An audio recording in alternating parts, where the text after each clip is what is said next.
Alors là, ils se cachent même plus, les mecs là.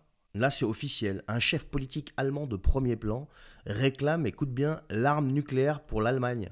Alors, c'est pas n'importe qui, il s'appelle Jens Spahn, le mec, c'est un ancien ministre, aujourd'hui vice-président du groupe CDU, c'est quand même le plus grand parti d'opposition au Bundestag. C'est pas un illuminé, c'est pas un complot-plot. Non, non, non, c'est un homme qui a quand même les clés du pouvoir demain matin, si jamais Merz saute, par exemple. Ça peut arriver. Et tu sais ce qu'il propose? Deux options. Alors, la première, c'est soit l'Allemagne se dote de sa propre arme nucléaire, bien sûr, soit elle prend l'arme nucléaire française pour en faire une dissuasion européenne. Oui, t'as bien entendu. Ce que des millions de Français ont payé avec leurs impôts, ce que des générations entières ont construit pour garantir notre souveraineté, ben, pourrait devenir un jouet otanien partagé avec Berlin. Non mais, sans notre accord, sans débat, comme si de rien n'était. Et je te rappelle quand même que Macron en a parlé il y a quelque temps, il a commencé à avancer l'idée. Voilà, et puis le Premier ministre polonais, je crois, c'est ça, hein, Tusk, hein, à l'époque, il en avait parlé aussi, dans l'accord qu'il y avait avec la Pologne. Alors pourquoi tout ça? Eh bien c'est pour dissuader la Russie.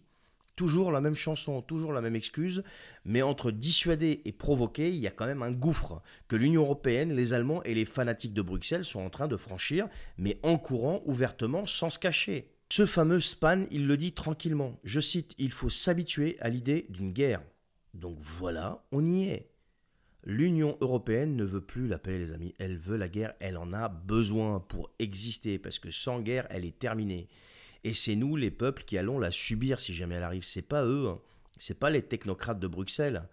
Et regarde bien le timing, ça tombe pile au moment où les États-Unis font ce qu'ils ont fait en Iran, où Israël est en guerre ouverte, où l'OTAN exige maintenant, en se pliant à Trump, que les Européens passent à 5% du PIB en dépenses militaires, et où la France est gouvernée par des robots sans aucune colonne vertébrale, trop contents de suivre les ordres de Washington et de son proxy qui est Bruxelles. Voilà. Alors je ne sais pas si tu vois ce qui est en train de vraiment se jouer là, hein. C'est la fin totale de notre autonomie stratégique, c'est fini. C'est la fin du ni Washington ni Moscou. C'est fini ça. Et surtout, ça sera la fin de la paix.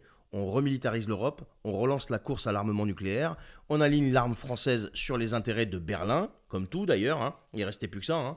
Et tout ça pendant que nos hôpitaux crèvent, que nos écoles tombent en ruine, et je te passe tout ça, les millions de pauvres, et tout le reste qu'on a pu dire des milliers de fois. Voilà.